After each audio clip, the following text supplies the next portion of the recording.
तो तुम्हारे doubt clear करते हैं।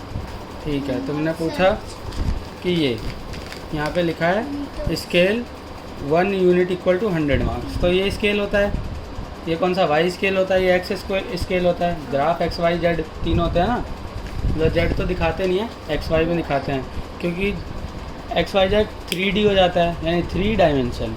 हम कॉपी 2 डायमेंशन, ये पेज 2 डायमेंशन में है ना, ऊपर और साइड 3 डायमेंशन में घर होता है। ये पेन 3 डायमेंशन में, देखो थोड़ा सा एक्स में, थोड़ा सा वाई की साइड ये हो गया, ठीक है, और ये चौड़ाई जो यहाँ से देखो, ठीक है, ये एक्स हो गया, इधर जाएंगे तो एक्स हो गया, आगे जाएंगे तो वाई होगा, और थोड़ी सी ऊंचाई है ना तो जेड हो गया। समझ गए? इससे अगर अच्छे से नहीं समझते तो बुक दो वो वाली, ये ना बाजू में रखी है तेरी बुक, ये बुक है, देखो क्या हो गया ये बुक है, ये देखो कोना देखो, ये एक्स, ठीक है, ये वाली लाइन वाई और ऊपर वाली लाइन जेड। देखो 1 2 3 डायमेंशन आ गए ना। ये कोना हमारा क्या हो गया, रेफरेंस पॉइंट, जहाँ से हम शुरू कर रहे हैं। देखो वाई, तो किसी को भी वाई मान लो, वाई एक्स और ये पीछे वाला जेड। अगर किसी भी चीज़ को 3D समझना है तो उसका किसी भी एक कोने को रेफरेंस पॉइंट लो और वहाँ देखो कितनी लाइनें जा रही हैं, कितने डायमेंशन हो गए। रेफरेंस नहीं बताया था उस दिन, जिस चीज़ को हम, कोई छोटा है तो कैसे छोटा है, किसी को रेफरेंस लिया होगा ना, तुलना जिसके साथ करते हैं। रेफरेंस मतलब तुलना नहीं होता, जिसके साथ हम तुलना कर रहे हैं उसको रेफरेंस माना जाता है। ठीक है, तुलना क्या होता है? तुलना मतलब कंपेयर करना। कंपेयर मतलब ये तुलना। ठीक है, अब इसको scale 1 unit equal to 100 marks, यानी 1 यूनिट इक्वल टू 100 माना, इसे भी तुम्हें लिखना चाहिए हमेशा ग्राफ के ऊपर। ठीक है, और कुछ डाउट आया था इसमें? सारे क्वेश्चन हो गए थे? नहीं। अब देखो इसमें स्केल भी लिखा हुआ है और किसको किस कलर से दिखाया वो भी किया हुआ है ना। 1 unit equal to 1 hour of sunshine. ठीक है, 1 आवर 2 आवर 3 आवर 4 आवर दिख रहा है ना, 1 आवर 2 आवर 3 आवर 4 आवर 5 6 7 8, ये हो जाता है स्केल हमारा। एक जगह तो लिखा ही नहीं है आपको। ठीक है, कहाँ पे? देखो लाइन बना रखी लेकिन लिखा नहीं कुछ नंबर। कहाँ पे? नंबर 0 के बाद 1। लाइन नहीं लिखा, उसने बता तो दिया 1 यूनिट दिखा तो रखा है, 1 यूनिट 2 यूनिट लिखना जरूरी थोड़ी है। ठीक है,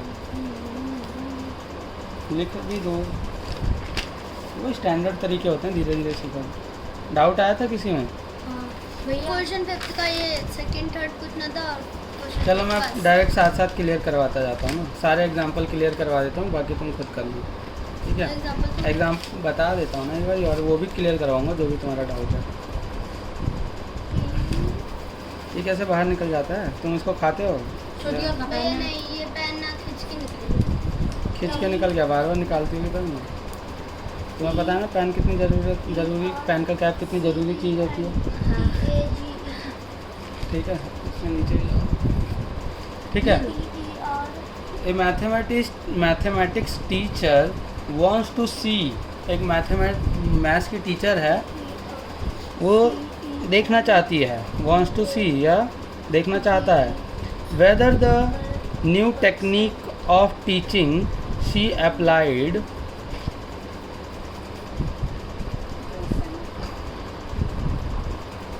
whether the new technique of teaching she applied after quarterly test। quarterly मतलब क्या होता है पता है?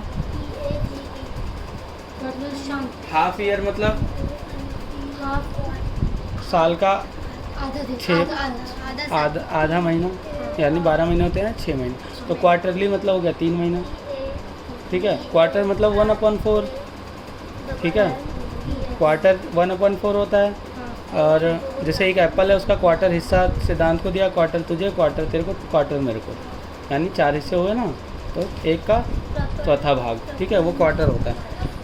तो whether the new technique of teaching she applied, मतलब वो देखना चाहती है कि जो उसने नई टेक्निक इस्तेमाल की है पढ़ाने के लिए, आफ्टर क्वार्टरली टेस्ट, 3 महीने बाद एक टेस्ट लिया, और वो देखना चाहती थी कि उसका जो नया टेक्निक है उसमें बच्चों में सुधार आता है या नहीं आता। ठीक है, वॉज इफेक्टिव और नॉट। इफेक्टिव और नॉट मतलब कारगर है या नहीं है।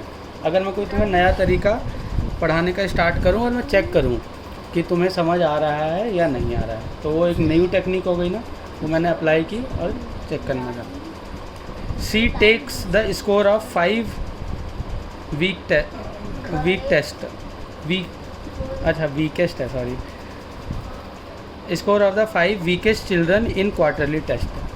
तो उसने 5 वीकेस्ट चिल्ड्रन लिया, कमज़ोर बच्चे, क्योंकि अच्छे बच्चे तो पहले भी पढ़ ही रहे थे, ज़्यादा समझाना तो कमज़ोर बच्चे को पड़ता है ना, और उसी हिसाब से नई टेक्निक भी बनानी पड़ती है।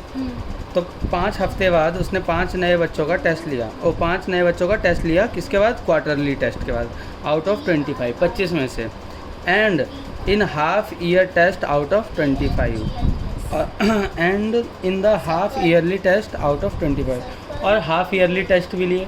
पहले क्वार्टरली टेस्ट लिया, क्वार्टरली अगर 12 का क्वार्टर करें तो कितना होगा? 3, 12/4, एक एप्पल होता है 1/4, तो 12 महीने होते हैं एक साल में, तो 12/4 यानी 3 आ गया, तो 3 3 6 3 9 3 12, 4 चौक 12, नहीं 4 तिया 12 हो जाएगा ना, 3 ही तो सही तो बोल रहा हूँ। क्वार्टरली का मतलब क्या होता है? क्वार्टर का मतलब होता है 1/4, ठीक है, 1/4। किसका 1/4? जो चीज़ हमें दी गई है ऑफ, है ना, 12 का 1/4 यानी 12 × 4, तो 4 तिया 12 इक्वल टू 3 मंथ, 3 चौक 12 ठीक है, समझ गए बच्चे? तो जब उसने 3 मंथ बाद टेस्ट लिया 25 में से आउट ऑफ 25, तो स्कोर ये था, ठीक है। फिर 6th मंथ यानी एक और क्वार्टर टेस्ट लिया, तो वो हाफ ईयरली हो गया ना, वो भी 25 में से लिया, तो उसमें ये मार्क्स आया उन्हीं बच्चों के। तो जो नया तरीका था वो इफ़ेक्टिव था या नहीं था, ये ग्राफ से पता चलेगा। इस बच्चे के लिए इफ़ेक्टिव था, पहले लिया टेस्ट, फिर बाद में लिया, बढ़े उसके मार्क्स, इसके भी बढ़े, इसके भी बढ़े, इसके भी बढ़ गए और इसके भी बढ़ गए, यानी यस इफ़ेक्टिव तो था। और यहाँ पे बना दिया उसने, यहाँ बच्चों के नाम लिए, यहाँ पे टेस्ट मार्क्स लिख दिए, बच्चों का नाम का कलर दिखा दिया, 1 यूनिट इक्वल टू 5 मार्क्स, ठीक है। स्केल यहाँ पे डॉट का निशान लगाते हैं, ठीक है, 1 यूनिट इक्वल टू, ठीक है, ये कर लोगे। क्वेश्चन नहीं समझा लेकिन तुमने कर लिया, कैसे? क्वेश्चन तो तुम्हें समझ आया और नहीं था अच्छे से। Sale of English and Hindi books in year 95, 96, 97, 1998 are given below. अब 1995 में इंग्लिश की बुक कितनी बिकी, हिंदी की बुक कितनी बिकी, 1996 में इंग्लिश की बुक कितनी बिकी, हिंदी की बुक कितनी बिकी, 97 में इंग्लिश की बुक कितनी, हिंदी की, ऐसे करके बुक बिकी। तो उसी को दिखाना है। स्केल ले लिया हमने 1 = 10 वॉच। अच्छा ये इसका है, इधर जो एक और क्वेश्चन है एग्जाम्पल उसका है, नहीं क्वेश्चन 2 यहाँ से शुरू हुई है, हाँ, क्वेश्चन 2 ये करवाया नहीं है, तुम्हें खुद करना है। In which year the difference, तुमने इसका ग्राफ नहीं बनाया होगा क्योंकि ग्राफ की ज़रूरत नहीं है, लेकिन बनाना तुम, क्योंकि तुम्हें अभी ग्राफ की प्रैक्टिस करनी है ना।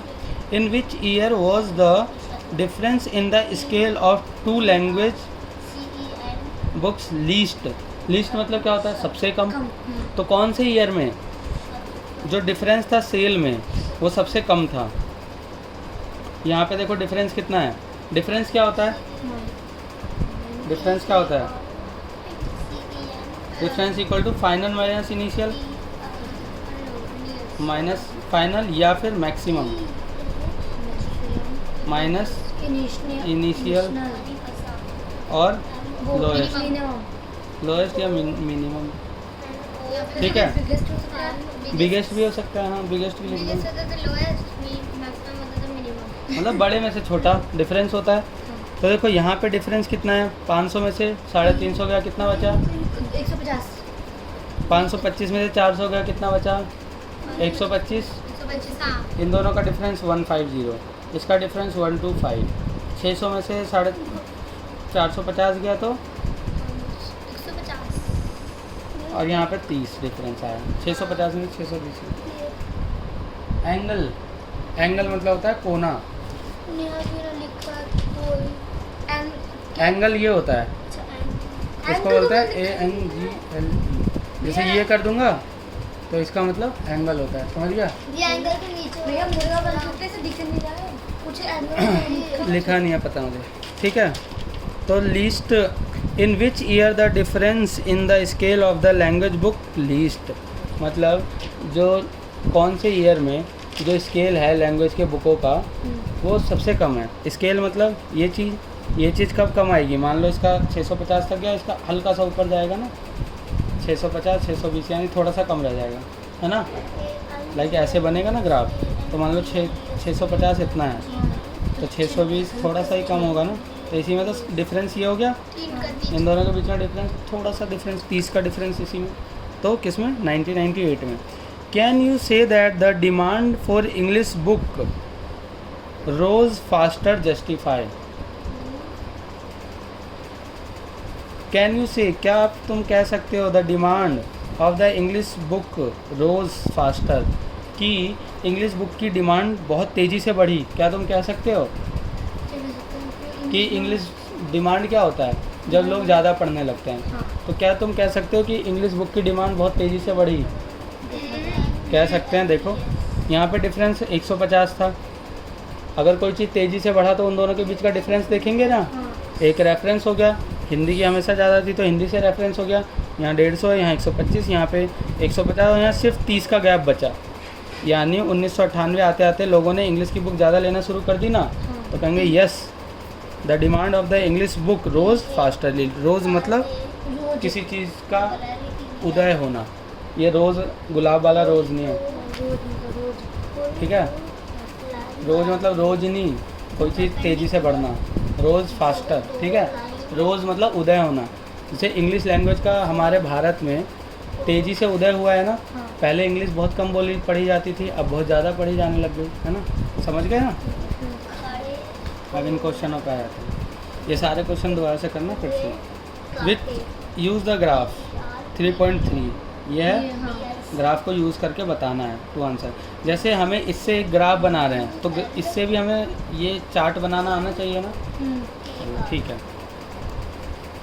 Which is the most popular pet, dog 8 लोगों को पसंद है, कैट 10 लोगों को पसंद है, रैबिट 2 लोगों को, हैमस्टर्स कंगारू 4.5 लोगों को, यानी 5 लोगों को, सभी यहाँ 5 है। और अदर्स कितने को पसंद है? 3 लोगों को। 4.5 को पसंद है। हाँ 4.5 ही तो बोल रहे हैं, नहीं 5 हुआ ना यहाँ पे, 4 और 5 के बीच में, 4 और 6 के बीच में 5 आता है ना, यहाँ पे 5। अच्छा एक ही सर 5 स्केल 2 का स्केल है ना यहाँ, ठीक है। तो कौन सा जानवर सबसे ज़्यादा पसंद है? कैट्स 10 लोगों को, ठीक है। How many student have dog as their pet, कितने स्टूडेंट के पास डॉग है? 8 स्टूडेंट के पास डॉग है, आसान है वो। रीड द ग्राफ 3.4, अब ग्राफ हम बनाते क्यों हैं? किसी को रीड करवाने के लिए ही ना, तो ऐसे ग्राफ दिया हुआ है। अब इतनी सारी चीज़ें लिखेंगे, उससे अच्छा एक छोटा सा ग्राफ बना दो। About how many books were sold in 1989, 1990, 1992 में, ठीक है। तीनों के लिए बतानी है टोटल। अबाउट तो तीनों साल दिया हुआ है, यानी टोटल एक एक की नहीं बतानी है, टोटल बतानी है। तो 89 में कितनी हुई? 150 बुक्स। 99 में कितनी हुई? 450। और 1992 में कितनी हुई? 200, ठीक है। 450 + 50 500, 600 और 700-800 बुक्स, ठीक है। अब यहाँ पे हो सकता है थोड़ा ऊंच नीच हो जाए, ग्राफ पेपर में क्लियर दिखता है ना, समझ गए? समझ गए? ये तुम्हें जब पेपर में क्वेश्चन आएगा तो ग्राफ बना के आएगा, या फिर क्लियर दिखेगा आधे पे है, क्योंकि अगर थोड़ा नीचे दूंगा तुम्हें क्या पता चलेगा 140 है 150 है, समझ गए?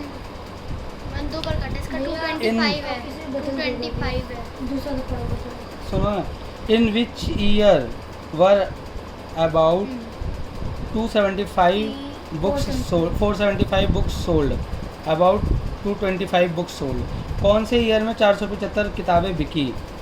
तो देखो यहाँ पे ये कुछ इतना ही आएगा, इसका मतलब 1990 में 475 बुक बची। हाँ तो कुछ सही कह थी, बदल देंगे। तो यानी ये थोड़ा सा इस पर ग्राफ पे दिखना मुश्किल है ना, तुम उस पर क्लियर बता दोगे। 225 कब बिकी? 225 यहाँ आएगा, यानी 1992 में 225, यानी इसका जो हमने लिया यानी वो गलत था, क्योंकि ये क्लियर नहीं दिख रहा ना, ठीक है। ग्राफ पेपर पे क्लियर दिखता है, हाँ मैंने भी इसी टाइप कर दिया था, लेकिन फिर बाद में पता लगा चेंज कर करना दिया। पड़ गया। ठीक है, कोई बात नहीं, वो तो समझना सबसे इम्पोर्टेंट है।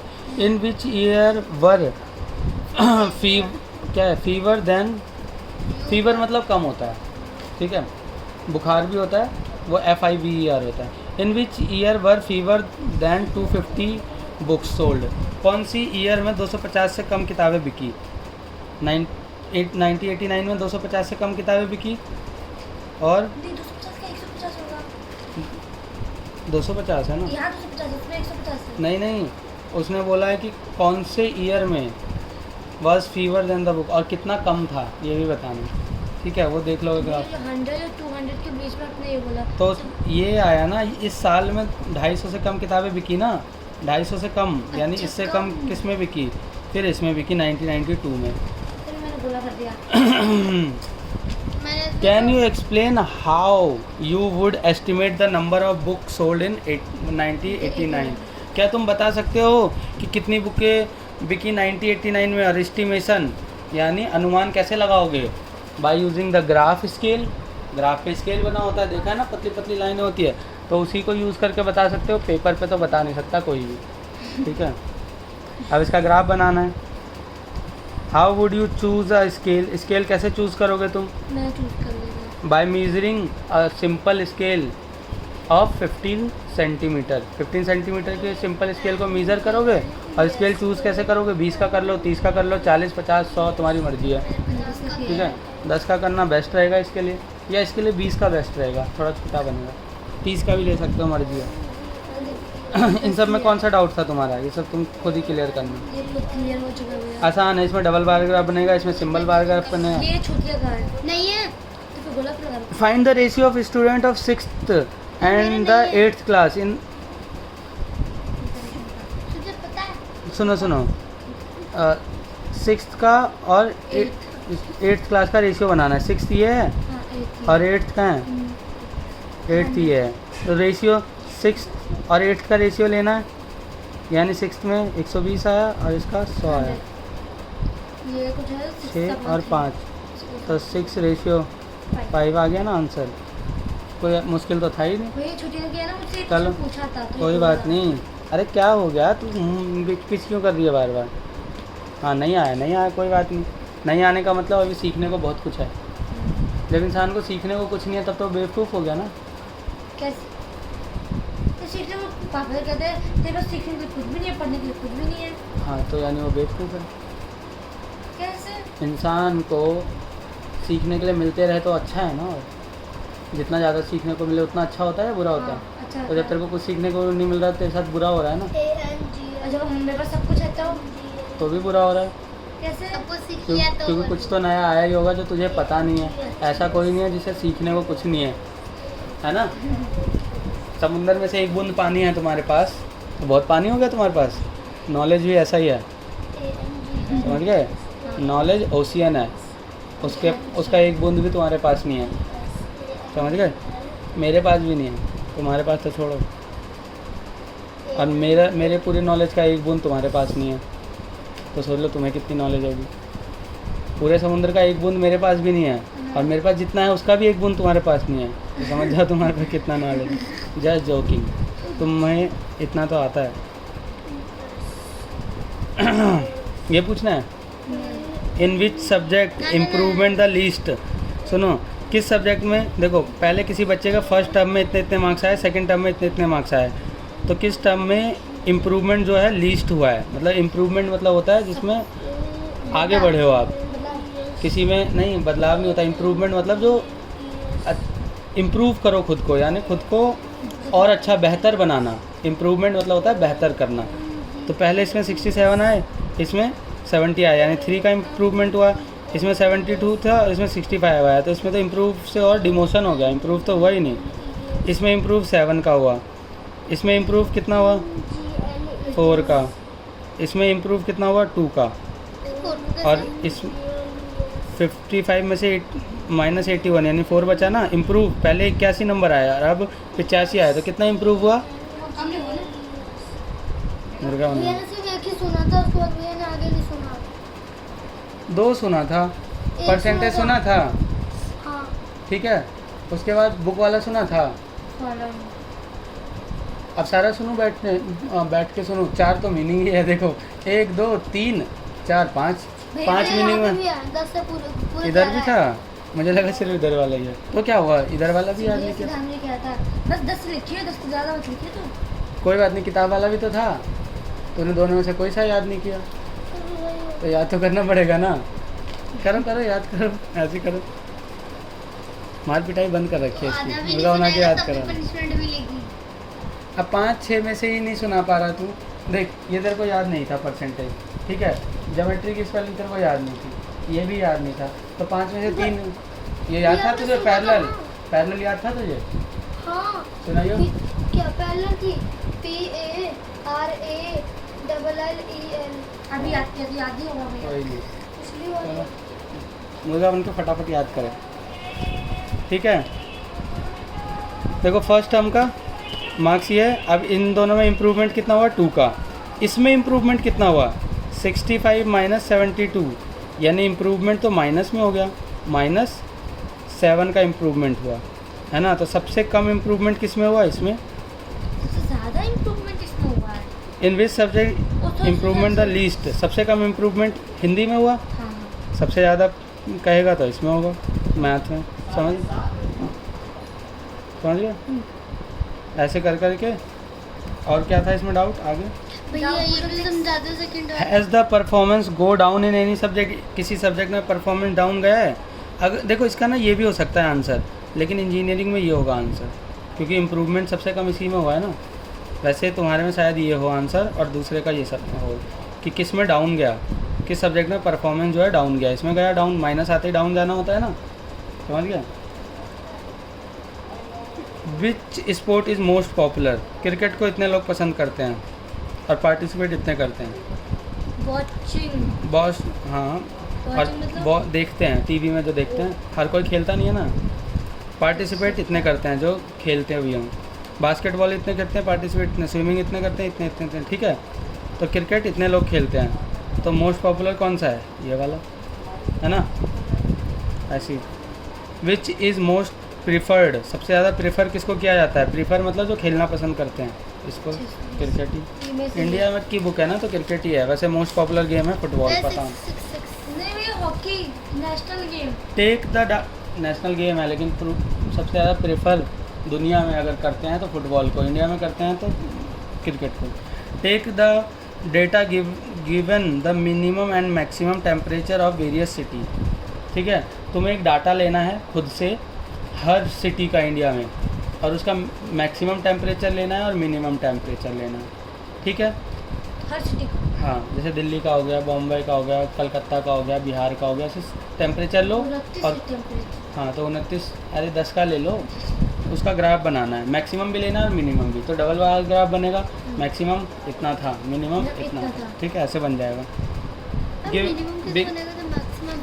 देखो दिल्ली है, दिल्ली का मैक्सिमम 10 था, मिनिमम 2 था, तो मिनिमम को कलर कर देंगे। फिर बॉम्बे बता रहा हूँ, एक बॉम्बे का मैक्सिमम 40 था, मिनिमम 35 था। लो ऐसे बना लो।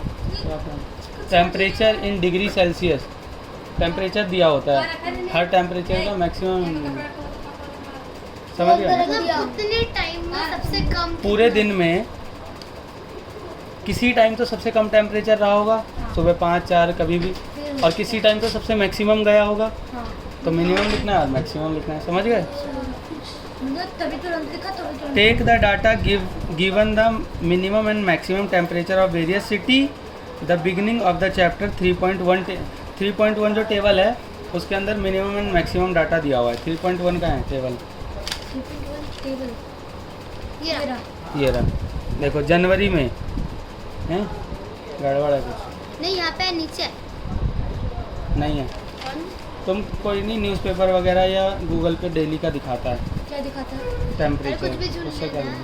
Plot the double bar graph, देखो डबल बार ग्राफ बनेगा ना, फिर बताना है which city has larger difference किस सिटी में हुआ। तो सबसे ज़्यादा लार्जर डिफरेंस होता है शायद लद्दाख में, सबसे कम माइनस में चला जाता है और फिर प्लस में आ जाता है। ठीक है, तो ऐसे करना तुम।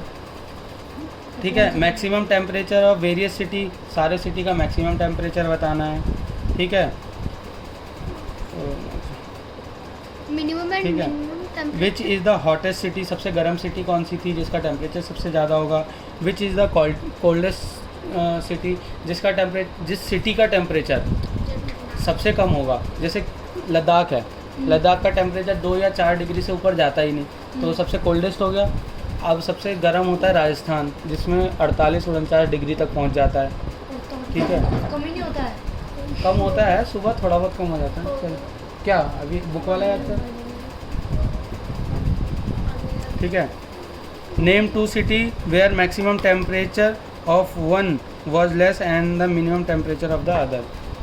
एक कोई ऐसी सिटी बताओ जिसका टेम्परेचर तो बहुत ज़्यादा था लेकिन एक दूसरे से थोड़े कम थे। जैसे मुंबई और वो राजस्थान का सबसे ज़्यादा होता है, मुंबई का थोड़ा बहुत ही कम होता है, उससे 0.5 या 1 डिग्री कम बस। Name the city which has least difference between minimum and the maximum temperature. कौन सी सिटी है जिसका मिनिमम और मैक्सिमम टेम्परेचर के बीच में डिफरेंस बहुत कम होता है, वो भी राजस्थान ही आएगा, क्योंकि मिनिमम उसका 35-36 होता है और मैक्सिमम 40 होता है गर्मी में। ठंड में सबका बदल जाता है अलग। ठीक है, अभी आ गया प्रोबेबिलिटी पढ़ाऊँगा कल। ठीक है, अब चैप्टर हो जाएगा ये ख़त्म।